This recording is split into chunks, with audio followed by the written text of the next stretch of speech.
She had everything going for her. At just 28 years old, Ketora Denise Feazell was living her dream as a successful model and boutique owner in Las Vegas. She was building an empire, planning to expand her fashion business and launch her own clothing line. Her future looked bright, filled with endless possibilities. But on March 7th, 2022, all of that came to a violent end when 7 gunshots shattered not just her dreams, but her very life. The man who pulled the trigger wasn't a stranger breaking into her home. It wasn't a random act of violence on the streets. It was her boyfriend, Marvin Simmons, a man she trusted, a man she loved, and a man who had been living a double life that would ultimately cost Ketora everything. What started as a simple trip to drop off some belongings at her boyfriend's house turned into a deadly confrontation that would shock the Las Vegas community and expose the dangerous reality of domestic violence that can hide behind seemingly normal relationships. This isn't just another crime story. This is about a young woman whose only mistake was falling for someone who was masterfully deceiving not one, but 2 women at the same time. Someone who chose violence when his web of lies finally began to collapse. Stay tuned as we reveal everything about this case. Drop a comment and let me know what you think about this story. Welcome to our channel. Please like this video, share and subscribe to this channel to help raise awareness and spread caution. Let's begin. Ketora Denise Feazell was born and raised with big dreams. She had turned those dreams into reality by her late 20s. In a city known for its glitz and glamour, Ketora had carved out her own space in the fashion world, building a boutique that was more than just a business. It was her passion project. As a model, Ketora understood the fashion industry from both sides. She knew what looked good, what sold, and what women wanted to wear to feel confident and beautiful. This insider knowledge became a foundation of her boutique, where she carefully selected pieces that would make her customers feel as stunning as she did walking down runways. But Ketora's ambition stretched far beyond her current success. She was actively planning to expand her boutique operation, envisioning multiple locations that would serve women across different communities. Her ultimate goal was to launch her own clothing line, a dream that would have allowed her to create fashion from the ground up, designing pieces that reflected her unique vision and understanding of what modern women needed. Her social media presence reflected someone who was genuinely happy with the life she was building. Photos from her boutique showed her pride in her work, while modeling shots demonstrated her continued success in front of the camera. She was living proof that with determination and hard work, it was possible to turn passion into profit. Her success made her independent, which should have been celebrated. Instead, it may have been one of the factors that threatened the man who claimed to love her but was actually controlling her through manipulation and, ultimately, violence. When Ketora met Marvin Simmons, she had every reason to believe she was entering into a genuine relationship with someone who cared about her. Like many relationships, theirs likely started with all the usual promises and romantic gestures that make people fall in love and believe they've found their person. Marvin presented himself as someone worthy of Ketora's time and affection.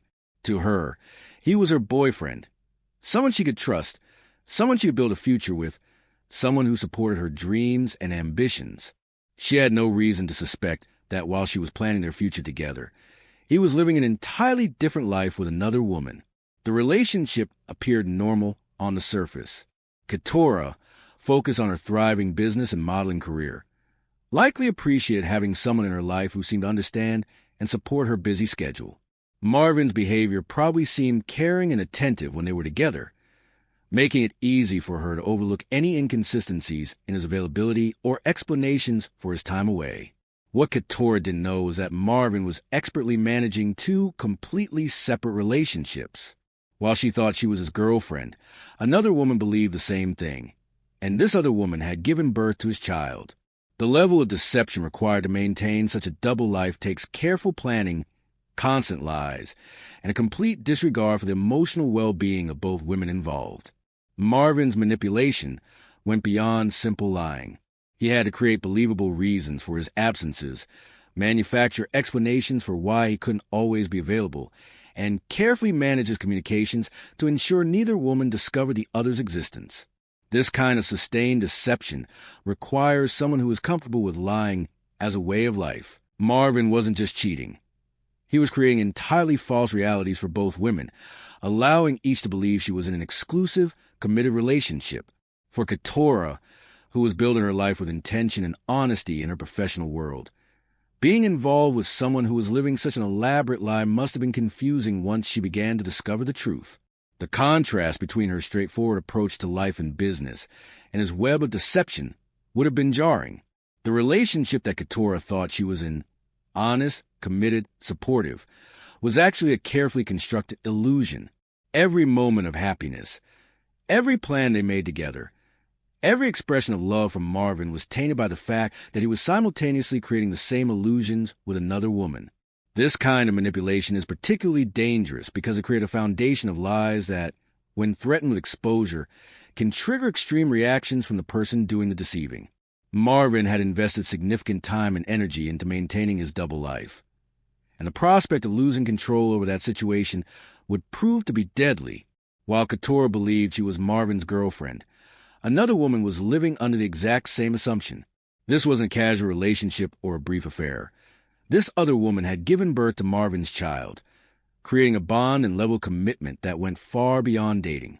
The existence of this child added layers of complexity to Marvin's deception that most people couldn't even comprehend managing.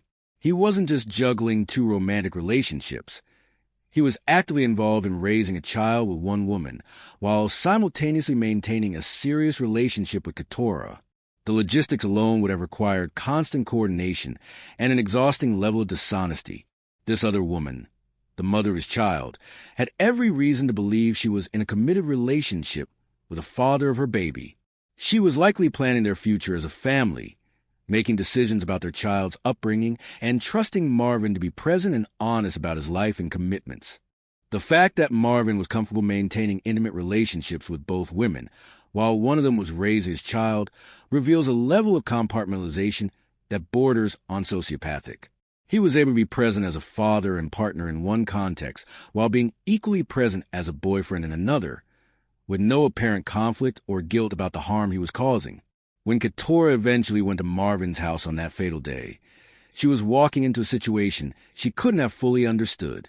The other woman being there wasn't just an awkward encounter between a current and former girlfriend. It was a collision between two entirely separate lives that Marvin had been maintaining simultaneously.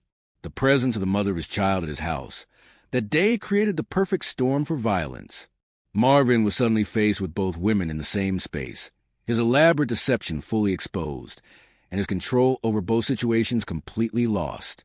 For someone who had invested so much effort into maintaining separate realities, this convergence represented a complete collapse of everything he had worked to keep hidden. This other woman and her child were also victims of Marvin's manipulation and violence. Even though they weren't physically harmed that day, they lost a man they thought they knew, discovered their entire relationship was built on lies, and had to watch as the father and partner they trusted was revealed to be capable of murder. The exact timeline of how Ketora began to discover Marvin's double life may never be fully known, but what's clear is that she was starting to piece together inconsistencies in his behavior and explanations. Like many intelligent, successful women, Ketora likely began noticing patterns that didn't add up.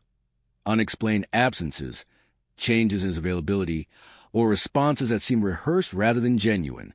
For someone who ran her own business and was accustomed to dealing with facts, numbers, and concrete realities, Marvin's evasions and excuses would have stood out as problems to be solved rather than mysteries to be ignored. Ketora's professional experience had taught her to pay attention to details and trust her instincts when something didn't seem right. The process of discovery in situations like this is often gradual and painful. Small inconsistencies grow into larger questions, which eventually become impossible to ignore. Ketora may have started asking more direct questions about Marvin's time, his commitments, or his other relationships. She might have begun doing her own research, checking social media, or simply paying closer attention to his patterns of behavior. What makes this discovery process particularly tragic is that Ketora was uncovering the truth about someone she loved and trusted. Each new piece of information would have been not just disappointing, but deeply hurtful. She was learning that the relationship she valued and the future she was planning were based on lies.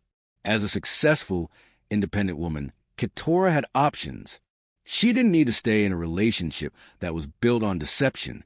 Her business was thriving. Her career was advancing, and she had the financial independence to make decisions based on what was best for her rather than what she needed to survive. This independence, which should have been protective, may have actually increased the danger she faced. The decision to confront Marvin about his deception took courage. Many people in similar situations choose to simply walk away quietly, avoiding confrontation to prevent escalation. But Ketora appears to have been someone who believed in addressing problems directly rather than running from them.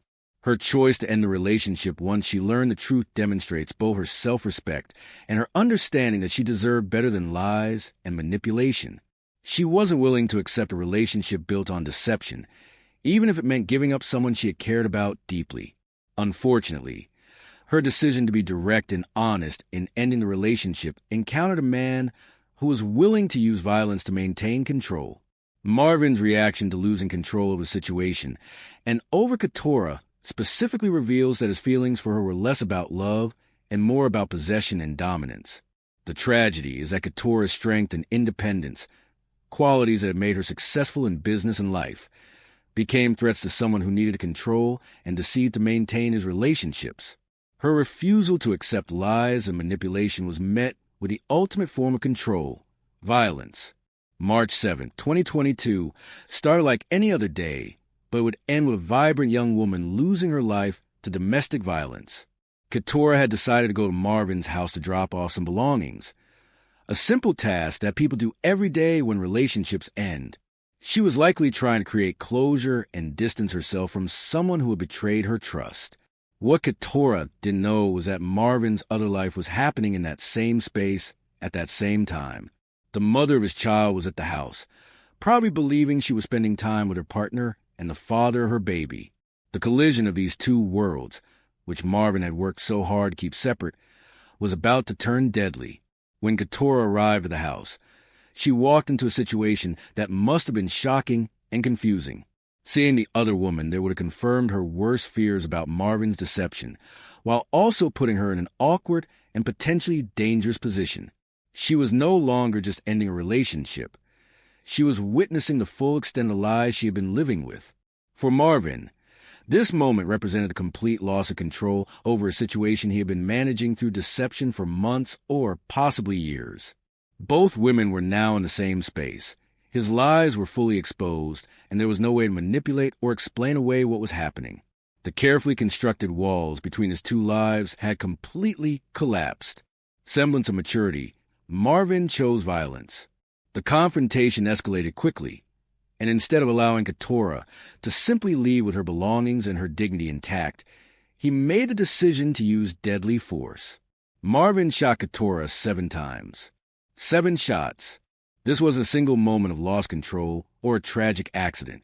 7 shots represent a deliberate, sustained attack on someone who was simply trying to retrieve her belongings and move on with her life. Each shot was a choice to continue the violence, a decision to escalate rather than de-escalate. The brutality of the attack reveals the depth of Marvin's need for control and his willingness to use extreme violence when that control was threatened. Ketora wasn't attacking him, wasn't threatening him physically, and wasn't preventing him from continuing his relationship with the mother of his child. Her only crime was discovering his lies and choosing to end their relationship. The Las Vegas Metropolitan Police Department responded to the scene of what was clearly a domestic violence homicide. The evidence was overwhelming. Ketora had been shot 7 times. Witnesses were present, and the circumstances of the shooting were immediately clear to investigators. Marvin Simmons was arrested and charged with first-degree murder. The case was straightforward in terms of what had happened, though the full extent of his deceptive behavior and the circumstances that led to the murder would emerge during the investigation and trial proceedings. Law enforcement officers who worked the case found themselves dealing with a particularly tragic example of domestic violence escalation. This wasn't a case where the victim had been in an obviously abusive relationship. Ketora was a successful, independent woman who had discovered deception and made the reasonable decision to end the relationship. The investigation revealed the complexity of Marvin's double life and the elaborate deception he had been maintaining. Detectives had to piece together timelines, communications, and relationships to fully understand how the situation had developed and what had led to the fatal confrontation. Evidence collection in the case was thorough, as prosecutors would need to prove not just that Marvin had killed Ketora, but that he had done so with premeditation and malice. The 7 gunshots made it clear that this was not a momentary lapse in judgment, but a sustained and deliberate attack. The case moved through the legal system efficiently, with Marvin ultimately facing trial for first-degree murder. The evidence against him was substantial, and the circumstances of the crime left little room for alternative explanations or defenses. For the Las Vegas community, the case served as a stark reminder that domestic violence can affect anyone, regardless of their success, independence, or apparent strength. Ketora's murder demonstrated that even women who seem to have everything together can become victims of intimate partner violence when they encounter someone willing to use deadly force to maintain control. Ketora's story serves as a powerful reminder that domestic violence and relationship deception can happen to anyone, regardless of their education, success, or independence. Understanding the warning signs of controlling and potentially dangerous partners can literally save lives. One of the most significant red flags in relationships is a partner who maintains unusual secrecy about their time, activities, or other relationships. While everyone deserves privacy, someone who is consistently evasive about where they've been, who they've been with, or how they spend their time may be hiding significant deceptions. Directly confronting someone about their partner's behavior can sometimes increase danger by triggering the controlling partner's anger or escalation. Instead, maintaining connection and support, asking open-ended questions that allow the person to share their experiences, and providing information about resources can be more effective. The goal is to ensure that when someone is ready to seek help or leave a dangerous situation, they know they have support and know where to find assistance. Resources like the National Domestic Violence Hotline 1-800-799-7233 provide confidential support and safety planning for people in abusive relationships. Local organizations in every community offer similar services, including emergency shelter, legal advocacy, and counseling services. The key message from Ketora's story is that successful, intelligent, independent people can still become victims of intimate partner violence, and that recognizing warning signs early, both in our own relationships and in the relationships of people we care about, can prevent tragedies like this one. Marvin Simmons was found guilty of first-degree murder and sentenced to life imprisonment with a possibility of parole after 20 years. While this sentence means he will spend at least 2 decades behind bars, it also means that someday he may have the opportunity to request freedom, an opportunity that Ketora will never have. The legal resolution of the case provided some measure of justice for Ketora's family and friends, but it cannot restore the life that was lost or fulfill the dreams that were cut short. No sentence can bring back the boutique expansion that will never happen, the clothing line that will never be launched, or the future success that Ketora was building toward. Ketora's boutique now features a memorial plaque honoring her memory and the dream she was pursuing. This memorial serves as a reminder of her ambitions and achievements, ensuring that people who visit the space understand that she was more than just a victim. She was an entrepreneur, creator, and someone who was actively building a better future for herself. Her family and the Las Vegas community have worked to ensure that Ketora's story serves as more than just another tragic headline. They advocate for domestic violence prevention and relationship safety education, using her experience to help others recognize dangerous situations before they become deadly. The impact of Ketora's murder extends beyond her immediate circle to affect everyone who learns her story. She represents the thousands of women who are killed by intimate partners every year, many of whom are successful, independent people who never imagined they could become victims of such violence. Her story challenges common misconceptions about domestic violence victims and demonstrates that intelligence, success, and independence are not protection against intimate partner violence. What matters is not the victim's strength or capabilities, but the perpetrator's willingness to use violence to maintain control. The memorial at her boutique and the continued advocacy in her name ensure that Ketora's legacy extends beyond the tragedy of her death. Her story continues to educate people about the realities of domestic violence and the importance of recognizing warning signs before situations escalate to violence. For everyone who hears Ketora's story, the challenge is to use that knowledge to create change, whether that means supporting friends and family members who may be in dangerous relationships, advocating for better domestic violence prevention and response in their communities, or simply sharing information that might help someone else recognize concerning behavior in their own relationships. Share this story with someone who needs to hear it. Comment below about resources in your community that help domestic violence survivors. And remember that Ketora's death was preventable. If we all work together to recognize warning signs and support people in dangerous relationships, we can prevent future tragedies like this one